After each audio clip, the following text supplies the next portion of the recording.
we have already started and few topics under this we have completed. Now we are starting new part, new sub point, new topic under it, and that is budgeting. Budgeting का जो theory part है we have already completed. Now we will see how to prepare budget proposal.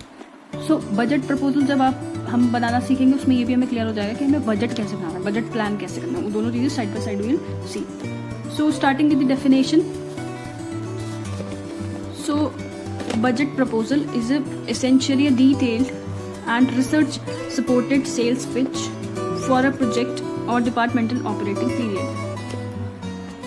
So किसी भी project का जो operating period आपको project करने के लिए दिया गया, आपको कुछ काम करने के लिए दिया, आपको डिपार्टमेंट में कुछ न्यू चीज़ें ऐड करने को दी गई है, तो उस पीरियड में जो आप एक detailed research supported sales pitch prepare करते हो, वो जो इसके लिए एसेंशियल होती है, that is budget proposal. Budget proposal क्या है? Detailed research supported sales pitch. Sales pitch is nothing but a way of talking to persuade something. किसी चीज़ को आपको मनाना है किसी को, तो उसका एक detailed research supported sales pitch उसको आप बोलते हैं, जो कि आपका बजट प्रपोजल होता है. और थोड़ा इजी लैंग्वेज में हम इसको समझते हैं with the other definition. A budget proposal is a formal document that is used to clearly provide the financial budget plan for the company, a project और अ कैंपेन. ठीक है, तो किसी कंपनी के प्रोजेक्ट या कैंपेन के लिए जो हम फाइनेंशियल बजट प्लान करते हैं, ठीक है, एक फॉर्मल डॉक्यूमेंट होता है जिसमें ये फाइनेंशियल बजट प्लान इंक्लूडेड होता है, दैट इज बजट प्रपोजल. ठीक है, तो आप एक डॉक्यूमेंट प्रिपेयर कर रहे हैं जिसमें आप क्लियर तरीके से ये बता रहे हैं कि आपको कितना बजट चाहिए. वो प्लानिंग के पूरा डिटेल में होगा, क्लियर वे में, कि कंपनी या किसी प्रोजेक्ट या कैंपेन में कुछ भी काम करने के लिए, कुछ भी चीज़ अवेलेबल करें, कुछ भी सर्विस नई बनाने के लिए क्या क्या चीज़ें रिक्वायर्ड है, that is budget proposal. Now will see benefits of budget proposal. So starting with the first one. First benefit is to secure funding. ठीक है, तो बजट क्या करता है? आप कुछ भी बजट प्रपोजल आप प्रपोज करने से पहले आप उसमें सारी चीज़ें इंक्लूड करें, किस आइटम की नीड है, क्या क्या उसमें फैसिलिटीज आप करना चाह रहे हैं, उसमें कितना अमाउंट चाहिए होगा, तो आप उसके लिए पूरा रिसर्च करते हैं, जिसके थ्रू क्या होता है, जो फंडिंग है वो वेस्ट नहीं जाती है. That is to secure funding. Budget proposal is important. Next is it helps grant providers, investors regarding cost of project and their adherence to the guidelines. जितना भी कॉस्ट में इंक्लूड हुआ है फंडिंग में, जितना भी अमाउंट उन्होंने हर एक आइटम का इंक्लूड किया है, वो गाइडलाइंस के अकॉर्डिंग है या नहीं, उसमें अननेसेसरी वेस्टेज तो नहीं हो रहा है, तो वो सारी चीज़ें गाइडलाइंस के अकॉर्डिंग है या नहीं, ग्रांट प्रोवाइडर्स को उसको देखने में हेल्प मिल जाती है, वो उस चीज़ को ईजिली चेक कर सकते हैं. Next is it serves as key management tool for the implementation of project.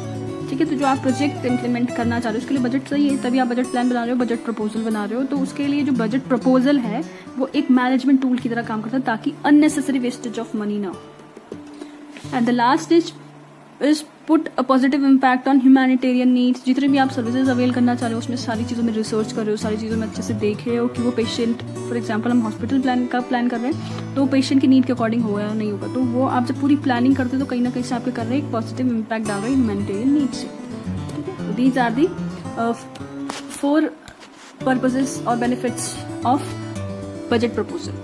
Now we'll see parts of budget proposal. क्या क्या इसमें पॉइंट्स आपको इंक्लूड करने जब आप बजट प्रपोजल बना रहे हैं. First is project name and date. Starting आप किससे करेंगे? जिस प्रोजेक्ट या जिस भी प्रोग्राम या जिस भी काम के लिए आप ये बजट प्लान कर रहे हैं, तो आप उसका आपको टाइटल देना है, डेट आप उसको मेंशन करेंगे कब आप ये प्रपोजल दे रहे हैं. नेक्स्ट इज प्रोजेक्ट गोल और पर्पस. डिस्क्रिप्शन ऑफ प्रोजेक्ट आप इस तरीके से हेडिंग डाल के आप उसमें मेंशन कर सकते हैं क्या उसके गोल है, क्या पर्पस है, क्यों आप उसको प्रोजेक्ट को बना रहे हैं, उसके लिए आपने प्लान क्यों किया. Next is performance period. कितना टाइम ड्यूरेशन ये आपका बजट प्लान लेगा, या जो ये प्रोजेक्ट आप काम कर रहे हैं वो कितना पीरियड लेने वाला है. Then cost elements. तो जो चीज़ों के लिए आपको मनी चाहिए, जो वो सारी आप यहाँ पे टेबल के फॉर्म में कैटेगरी वाइज मेंशन करेंगे. तो इसमें आपके पॉइंट्स आएंगे, आप कैटेगरीज कैसे डिवाइड कर सकते हैं. फर्स्ट इज फॉर एग्जांपल आप कोई नया हॉस्पिटल प्लान करें तो expenditure on the main hospital. अगर इसमें कोई पुराने हॉस्पिटल में आप एक्सटेंशन करना चाह रहे हैं तो उस अकॉर्डिंग यहाँ पे आप सारी चीज़ें मेंशन करेंगे. ये सारे के सारे पॉइंट्स जो अभी हम डिस्कस करने वाले हैं वो सारे आपके एस्टिमेटेड कॉस्ट होंगे हर एक आइटम की. Next expenditure on equipments and supplies. तो आपको क्या क्या इक्विपमेंट्स हॉस्पिटल में चाहिए, आप हॉस्पिटल प्लान कर रहे हो तो उसके लिए इक्विपमेंट्स क्या क्या चाहिए, उनके लिए सप्लाईज क्या क्या होनी चाहिए.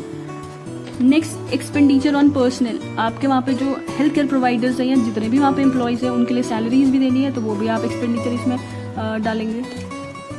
Next is expenditure on housing. Housing facilities आप अपने स्टाफ को दे रहे हैं, डॉक्टर्स को दे रहे हैं, स्टूडेंट्स अगर वहाँ पे टीचिंग इंस्टीट्यूट भी उसके साथ है तो आप वहाँ पे हॉस्टल फैसिलिटीज़ प्रोवाइड करें स्टूडेंट्स के लिए, तो उसके भी एक्सपेंसेस आपको इंक्लूड करनी पड़ेगी। Next is expenditure on labour and construction. ये जो मेन हॉस्पिटल के लिए आपने चीज़ें प्लान किया, आपने लैंड ले लिया, उस लैंड के लिए आपको वहाँ पे बिल्डिंग प्रिपेयर करने के लिए, इंफ्रास्ट्रक्चर के लिए लेबर कॉस्ट भी चाहिए और कंस्ट्रक्शन के लिए आइटम्स भी चाहिए, तो वो सारे का एक्सपेंसेस भी आप एक टेबल फॉर्म में शो करेंगे। Next is expenditure on unknown. जो कॉस्ट आप इन सब में इंक्लूड नहीं कर रहे हैं, हो सकता है कुछ ऐसी हो जो ऑन द स्पॉट आपको चाहिए, तो उसके लिए भी आप कुछ अमाउंट ऑफ मनी कॉस्ट क्या करेंगे, एक्सपेंसेस क्या करेंगे, रखेंगे ताकि आप उस टाइम पे यूटिलाइज कर सको।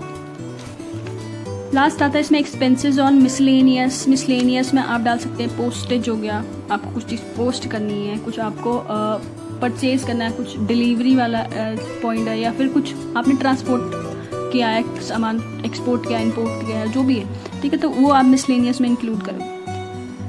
After all these elements we need a cost summary. तो जितने भी आपने पॉइंट्स टेबल्स के फॉर्म में बनाए हैं, आपको एक लास्ट में एक कॉस्ट समरी टेबल बनाना है जिसमें आपने जैसे 7 पॉइंट्स आपने ऐड किए थे, वो सारे पॉइंट्स ऐड करके उनका टोटल कॉस्ट लिख के ग्रैंड टोटल लिखना है, दैट इज कॉस्ट समरी। और लास्ट में आप क्या मेंशन करेंगे, certification by the person who is proposing. आप जो भी प्रपोज कर रहा है उसमें लिखेगा कि दे आर सर्टिफाइंग, जो भी वो सारी चीज़ें उसमें इंक्लूड की गई है वो उन्होंने सारी फुल अंडरस्टैंडिंग के साथ प्रिपेयर की है। सर्टिफिकेशन के बाद लास्ट में अपने नेम लिख के उसमें सिग्नेचर करते हैं और डेट मेंशन करते हैं।